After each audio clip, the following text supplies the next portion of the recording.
Suit پہننا جائز ہے، ثواب کا کام ہے جی آج کل تو پہننا، محرم ابھی شروع نہیں ہوا، اس لیے تاکہ ان کو بتائیں آپ جنہوں نے نبی الاسلام کے اوپر جھوٹ باندھا ہے، یہ کتنا بڑا جھوٹ باندھا ہے انہوں نے،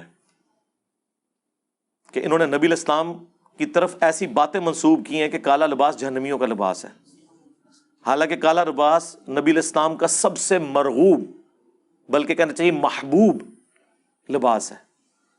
آپ کا جھنڈا کالا تھا، ویسے تو آپ کو کہتے ہیں خراسان سے کالے جھنڈے آتے ہوئے دیکھو تو استقبال کرنا، اس میں خلیفۃ اللہ مہدی ہوں گے تو وہ بھی کالا سفید کروا لینا تھا نا۔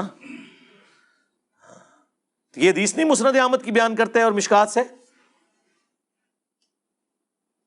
کرتے ہیں نا، اور جو صحیح مسلم میں اوپر تلے کئی احادیث ہے کہ نبی الاسلام جمعے والے دن کالی پگڑی پہن کے تو تقریر کیا کرتے تھے، فتح مکہ کے موقع پر آپ نے کالی پگڑی پہنی ہوئی تھی، یہ نہیں ان کو پتا۔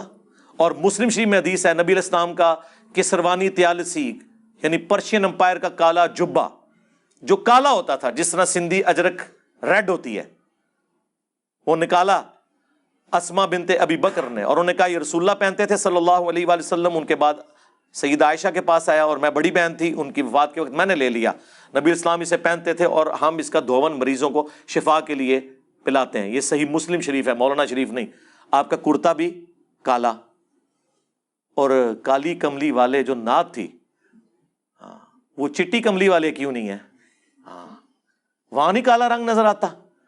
یعنی رسول اللہ کا کرتا بھی کالا، آپ کی چادر بھی کالی، پگڑی بھی کالی، آپ پیچھے کون سی بات رہ گئی؟ وہ صحیح مسلم میں حدیث ہے، عائشہ ہی کہتی ہیں نبی علیہ السلام نے ایک دفعہ کالی چادر اوڑھی ہوئی تھی اپنے سر مبارک پہ، اتنے میں حسن ابن علی آئے، ان کو اپنی چادر کے نیچے لیا، پھر حسین ابن علی، پھر سیدہ فاطمہ، پھر سیدنا علی، اور نبی علیہ السلام نے ان چاروں کو اپنی چادر کے نیچے لیا، اور اما عائشہ یہ منظر دیکھ لی ہیں، اور حضور نے کہا انما یرید اللہ لیذھب عنکم الرجس اہل البیت ویطہرکم تطہیرا، اے نبی کے گھر والو، اللہ تو صرف اتنا ہی چاہتا ہے کہ تم سے ہر طرح کی ناپاکی دور کر دے اور تمہیں خوب صاف ستھرا کر دے۔ اسے حدیث قصہ کہا جاتا ہے، چادر والی حدیث جو مسلم شریف میں بھی ہے اور اہل تشیع کے ہاں بھی پائی جاتی ہے۔ تو کالا لباس ضرور پہنے، میں تو کہتا ہوں محرم میں پہنے، اور لوگ پہنتے ہیں، اب تو لوگ زبردستی۔ ہمارے پاس ایک بھائی ہے جو پہلے وہابی تھے، یعنی اہل حدیث، وہ وہابی مولانا کی مسجد میں لاہور میں، وہ جو گلے پھاڑنے والے دو بھائی ہیں نا، ان کے پیچھے وہ جمعہ پڑھتے تھے، تو وہ یہاں آئے، وہ کہتے ہیں میں تو اب جمعے میں پہلی صف میں محرم میں جو ہے نا کالے کپڑے پہن کے بیٹھتا ہوں۔ تو میرے بھائی جب یہ ہوگا تو ان کو تو تکلیف ہوگی، یہ تو ہوگا کہ یار کل تک یہ ہمارے غلام تھے، ہم کوئی غلام ہیں، ہاں اب یہ ہمیں ایبسولوٹلی ناٹ کہہ رہے ہیں، ٹھیک ہے، کل تک تو یہ غلام تھے، آج یہ کالے کپڑے پہن کے ایبسولوٹلی ناٹ کا انہوں نے بیج لگایا ہوا ہے، تو یہ کیسے ہو گیا ہے؟ کس بندے نے ان کو زبان دے دی ہے؟ تو وہ بھائی کہہ رہے ہیں میں مسلسل محرم کے 10 دن یہ کالے کپڑے پہن کے، اور جتنے جمعے آئے ہیں میں مسلسل وہ پہلی صف میں جا کے نماز بھی پڑھتا ہوں ایسے کر کے کہ کوئی مجھے پوچھے تو صحیح کہ تنو کیا ہو گیا ہے۔ لیکن میں نے آپ کو بتایا کہ حسینی آج بھی دلیر ہیں، اس زمانے میں بھی دلیر تھے، اور بنو امیہ کے خدمت گزار اس زمانے میں بھی بزدل تھے، آج بھی بزدل ہیں۔ جرت نہیں ہے کہ پوچھ لیں، پوچھیں گے تو کیا ہوگا؟ وہ کہے گا نکال صحیح مسلم تیری کتاب ہے، تو آپ مسلم شریف سے وہ انکار کریں گے؟ ممبر سے نہ اتار لیے جائیں، نجی محفلوں میں جو مرضی بھونکیں۔ وہ میں نے بتایا نا کہ نجی محفلوں میں جو مرضی آپ کہیں، آئینی طور پہ تو پرائم منسٹر سربراہ ہے اس ملک کا، اگر آپ سامنے آگے بولیں گے تو آپ کے خلاف پٹیشن جائے گی سپریم کورٹ میں، چاہے آپ کسی بھی بڑی سے بڑی پوسٹ کے اوپر ہیں کسی ادارے کی۔ جو کچھ کرنا ہے چھپ چھپا کے آپ نے کرنا ہے۔ اس طرح یہ مولوی بھی چھپ چھپا کے بخاری مسلم کے خلاف سازش کر سکتے ہیں، سامنے آگے کریں گے تو لوگ کہیں گے اوے منکرین حدیث، اوے پرویزیو، اوے رسول اللہ کے گستاخو، حدیثوں کا انکار کرتے ہو، لو ساڑھے ممبرا تم۔ سمجھ آئی آپ کو؟ اس لیے ان کی جوڈیشری کی سٹیٹمنٹ کوئی اور ہوتی ہے، پبلک سٹیٹمنٹ کوئی اور ہوتی ہے، اور خواص کے اندر سٹیٹمنٹ کچھ اور ہوتی ہے۔ یہ جو مختلف فرقوں کے علماء ہیں، یہ اپنے اپنے طالب علموں کو مرزا علی کے لیکچر سننے کو منع کیوں کرتے ہیں؟ کہتے ہیں گمراہ ہو جاؤ گے۔ اس سے بڑی اور ہماری کیا جیت ہے مجھے بتائیں؟ ہم کہتے ہیں سب کو سنو، ہدایت پا جاؤ گے۔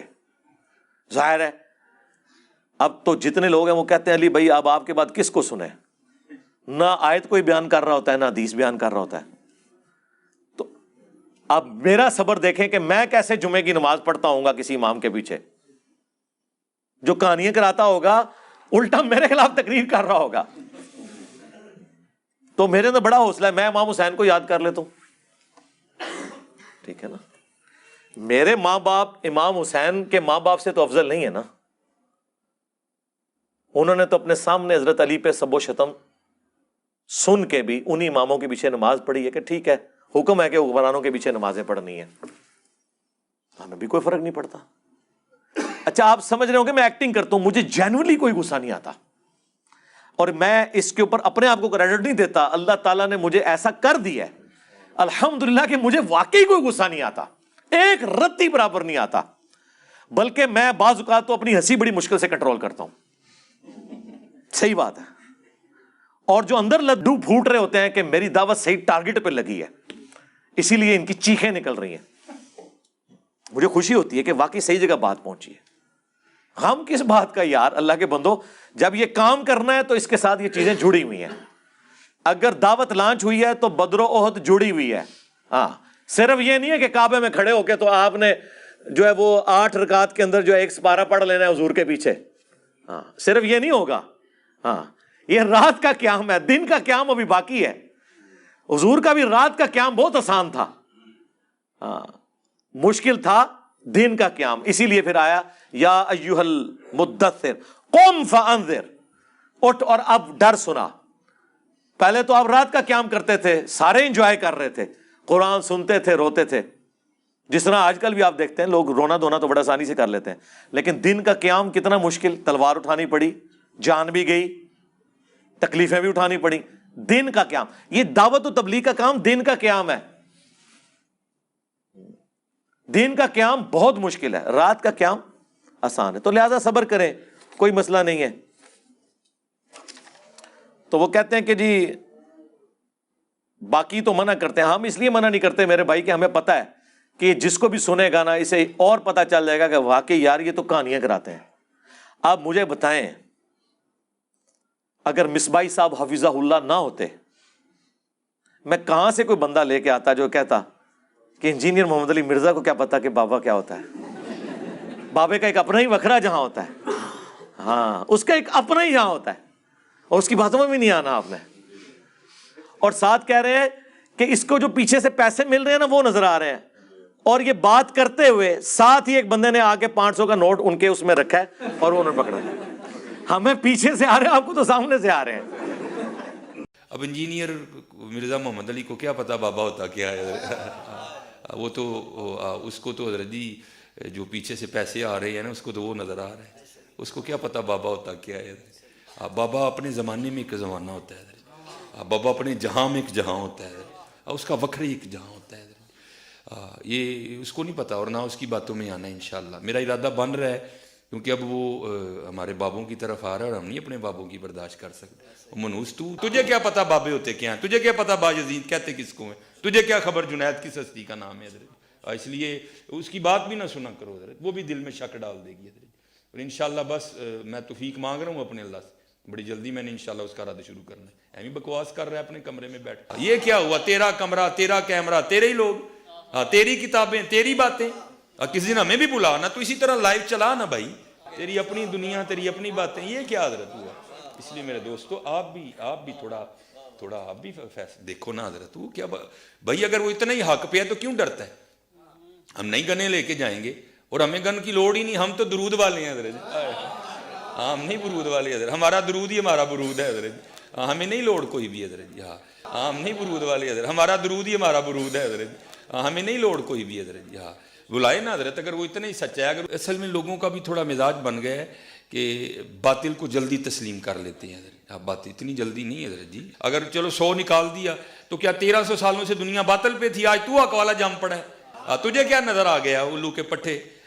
تو بہرحال یہ جو ہے نا کتابیں پڑھا کرو حضرت جی, خود دیکھا کرو کہ ہمارے بڑے تھے کیا ہے. اور آپ کیا سمجھتے ہیں جب یہ آپ جملے بولتے ہیں تو مجھے ڈسکریج کر رہے ہیں. عام آدمی پہ جب جھوٹا الزام لگتا ہے نا تو ڈسکریج ہوتا ہے. میں خوش ہوتا ہوں کہ یا اللہ مجھے تو پتا ہے نا, مجھے پیچھے سے کوئی پیسہ نہیں آ رہا, اس کا مطلب میں واقعی حق کے اوپر ہوں, میری تو ایمان میں اور اضافہ ہوتا ہے. آپ کیا سمجھتے ہیں اس کی وجہ سے میں ڈسکریج ہو جاؤں گا؟ اور پھر دیکھیں کس طرح انہوں نے بے دھڑک الزامات وہ لوگ لگا رہے ہیں جن کو سعودیہ سے فنڈنگ آتی ہے, ہمیں کہتے ہیں ان کو ایران سے فنڈنگ آتی ہے. جسے ایران سے فنڈنگ آتی ہے وہ کہتے ہیں اسے سعودیہ سے فنڈنگ آتی ہے. کہتے ہیں وہ ٹرکاں دے ٹرک سعودیہ والے نے پمفلٹ بھیجے سن, ادو تک 5B نہیں سی نہ آیا تو سعودیہ دے کھاتے چ پہ کے میرے توحید والے اور نماز والے پمفلٹ ہوں پتہ لگ گیا جے. ایک کیسا بندہ ہے جنہوں سعودیہ بھی فنڈ دے رہا ہے اور ایران بھی فنڈ دے رہا ہے. ٹھیک ہے, وہ حقیقت ٹی وی والوں نے جب انٹرویو کیا تو انہوں نے مجھ سے پوچھا جی آپ کے پاس کون سا فون ہے جی آپ پاس خدا. یہاں تو ایک مولوی ہے جو اب میں نام نہیں لیتا, وہ اشارہ بھی نہیں کرتا ورنہ آپ پہنچ جائیں گے, اس کے پاس کچھ لوگ گئے, انہوں نے کہا جی انجینئر صاحب کے پاس تو ویگو ڈالا ہے. وہ انہوں نے چھپا کے رکھا ہوا ہے. بھائی چھپا کے رکھنا ہے, میں عثمان بھائی کے والے نہ کروں جو بیچارے روزانہ جو ہے وہ مٹیریل اپنا لوڈ کرواتے ہیں اس کے اوپر رکشوں کے اوپر, میں ان کے حوالے کروں کہ مٹیریل لوڈ کرو تے غریب لوگوں جناب تسی تقسیم کرو, نو پرافٹ نو لاس ہوتے. خدا دا نا جے کہانیاں بنائی ہوئی ہیں. علی بھائی آپ بھی اپنے طلباء سے کہیں کہ ان سارے فرقوں کو تبلیغ کریں. جی ہمارے طلباء وہ کچھ کر رہے ہیں کہ جو یقین کریں تنخواہ دے کے بھی نہیں کروایا جا سکتا. جس طرح سوشل میڈیا پہ لوگ تو کہہ رہے ہیں جی عمران خان صاحب نے پیسے دے کے بندے رکھوائے میں, آپ کی آنکھوں پہ پردہ ہے. اگر آپ اس وشفل تھنکنگ میں اپنی زندگی گزار رہے ہیں تو آپ کی عقل کا اللہ علاج کرے. ٹھیک ہے چند لوگوں کو انہوں نے پیسہ دیا, لیکن لاکھوں لوگوں کے خرچے عمران خان صاحب اپنے گھر سے نہیں چلا رہے. وہ جینولی بلیو کرتے ہیں کہ عمران خان صاحب ٹھیک کہہ رہے ہیں. عمران خان صاحب کو ملینز آف ٹین ایجرز ملے ہوئے ہیں جو ان کے حق میں ٹرینڈ چلاتے ہیں بغیر پیسے لیے. اس طرح ہمارے بھی لاکھوں میں اسٹوڈنٹس ہیں جو ہمارے کے بغیر یہ کلپنگ کر رہے ہوتے ہیں. میں نے کسی کے اوپر کوئی ڈیوٹی نہیں لگائی کہ اس نے کلپ بنانے ہیں. یہ جتنے لوگ کلپ بنا رہے ہیں خود بنا رہے ہوتے ہیں. ہمارا وہی کلپ ہوتا ہے جو ہم اپنے آفیشیل پیج سے لانچ کرتے ہیں. باقی ہاں ایک چیز ہے کہ ہم نے تھوڑی جرت کی ہے, بلکہ حوصلہ کیا ہے کہ اجازت دی ہے کہ ہماری ویڈیو کوئی بھی کانٹ چھانٹ کے بغیر اپلوڈ کر سکتا ہے. ہم کوئی کاپی رائٹ نہیں بھیجیں گے. یہ چند ایک لوگوں کو جو کاپی رائٹس گئے ہیں نا ہماری طرف سے نہیں گئے. بعض اوقات آپ پیچھے بیک گراؤنڈ ساؤنڈ ایسی لگاتے ہیں اس کے اوپر کاپی رائٹ آ جاتا ہے. بعض لوگوں نے عمر سیریز کے کلپ اپلوڈ کیے ہیں ہماری ویب سائٹ سے ڈاؤن لوڈ کر کے, انہیں کاپی رائٹ ہے, وہ ہم نے نہیں بھیجا. عمر سیریز یوٹیوب پہ وہ اپلوڈ نہیں کرنے دیتے MBC والے. تو جو ہم نے اردو ڈبنگ کے ساتھ کی ہوئی ہے اس کے پیچھے ویژولز تو عربی والے چل رہے ہیں نا, وہ اسٹرائک وہ بھیجتے ہیں, ہم نہیں بھیجتے. اس دفعہ کیبل ٹی وی کے اوپر پچھلے رمضان میں بھی پوری عمر سیریز چلی ہے. ٹھیک ہے, اور اس پہ ہمارا ٹیگ ahlsunnatpak.com نظر آتا ہے. ہم نے باقاعدہ آن پیمنٹ انڈیا میں چند بھائیوں نے یہ کام کروایا تھا تو ہم نے ان سے خریدی تھی, اپنی ویب سائٹ پہ فری رکھی ہے, کیبل ٹی وی پہ چل رہی ہے. کہاں جو ہے وہ جناب عجیب فضول قسم کے آپ کو جھوٹے تاریخی ڈرامے دکھاتے تھے رمضان کے اندر, اب وہ عمر سیریز یوسف علیہ السلام والی فلم اور باقی چیزیں دکھا رہے ہوتے ہیں. چلیں اس سے لرننگ تو ہو رہی ہے ایٹ لیسٹ ان لوگوں کی جو فلمیں ڈرامے دیکھتے ہیں. میں نہیں کہتا کہ داڑھیوں والے جو ہے وہ بیٹھ کے تو ان کو میں ترغیب دلا رہا ہوں کہ وہ یہ کام کریں. بہرحال فائدہ تو ہوا ہے, تو لوگ کام کر رہے ہیں. اس طرح ہمارے بھی یہ اسٹوڈنٹس, یہ جتنے کلپس آپ کو ٹک ٹاک پہ نظر آ رہے ہیں یار, وہ ٹک ٹاک کے اوپر 1 ملین سے زیادہ سبسکرائبرز یا فالوورز کہہ لیں, کوئی بھی لفظ جس بندے کے ہیں نا, وہ بندہ یار ایک فیکٹری میں دہاڑی کے اوپر ملازم ہے. انگریزی تو دور کی بات, اس کی اردو بھی ٹھیک نہیں ہے. اس نے اپنے شوق سے بنایا. وہ مجھے بھی بہت بعد میں پتا چلا, جب اس کے 1 ملین ہونے والے تھے تو مجھے پتا چلا یہ بندہ ہے. اس کے پاس اتنا کرایہ نہیں تھا کہ مجھے آگے مل سکے. پھر میں نے اسے کرایہ دے کے بلوایا ادھر, اس کی حوصلہ افزائی کی. اللہ کے لیے مجاہد لگے ہوئے. آپ جو تنخواہیں دے کے بندے رکھتے ہیں نا, ہمارے بندے تو فریلی وہ کام کرتے ہیں اللہ کی رضا کی خاطر, وہ سارے کام کر رہے ہوتے ہیں. اس لیے یہ نہ سمجھیے گا, سوشل میڈیا پہ آپ کسی بھی اسلامک ٹاپک کے اوپر جا کے یوٹیوب پہ سرچ کریں, ہماری ایک ویڈیو نہیں سینکڑوں ویڈیو کھل جاتی ہے. اس لیے کہ ہم نے مختلف چینلز کو اجازت دی ہوئی ہے. ہزاروں میں چینلز ہیں جنہوں نے ہماری ویڈیو اپلوڈ کی ہوئی ہیں, ہزاروں میں. #, انجینئر محمد علی مرزا لکھیں نا آپ جا کے گوگل میں, آپ کو پتا چل جائے گا کتنے چینلز ہیں اور کتنی ویڈیوز ہیں. تو یہ سارے کے سارے لوگ وہ ہیں کہ جو اپنے اون پہ کر رہے ہیں. ہم نے اجازت اس لیے دی ہے کہ ہم دین کا کام چاہتے ہیں, اور دوسرے اس لیے اجازت نہیں دیتے کہ وہ پیسہ کماتے ہیں. وہ کہتے ہیں اگر آپ ویڈیو بنائیں گے, میں آپ کو بتاؤں پاکستان لیول کے علماء ہیں جن کی ویورشپ ہے, مفتی ہیں, وہ باقاعدہ سٹامپ پیپر پہ ایگریمنٹ کرتے ہیں کہ 40% ہمارا 60% تمہارا, تب ویڈیو اپلوڈ کرنے دیں گے, ورنہ سٹرائک پھینک کے چینل ڈیلیٹ کروا دیتے ہیں. اب میں نام نہیں لیتا, بالکل پرسنل ہو جائے گا. ہم یہ نہیں کرتے. لوگ کہتے ہیں انجینئر صاحب کے اتنے کلپ کہاں سے آ گئے, اتنے مارکیٹ میں کیسے کلپ پھینکتے رہتے ہیں. بھائی آپ بھی اجازت دیں اور بات بھی کوئی کریں کہ لوگ سنیں. یہ نہیں ہے کہ اور لوگ کہتے ہیں بند کمرے میں بیٹھا, اور تسی بند کمرے کے تسی منارے پاکستان کھلو گے نا, لکھاں دا مجمع او دے سامنے ریکارڈنگ کرا کے یوٹیوب تے چڑھاؤ, میں تک نہ تہن کون ویکھدا ہے. کوئی مواد بھی ہوگا تو دیکھیں گے نا. اچھا یہ جتنے بند کمرے کی بات کر رہے ہیں خود اکیلے بیٹھ کے میرے خلاف ویڈیو ریکارڈ کرا رہے ہوتے ہیں.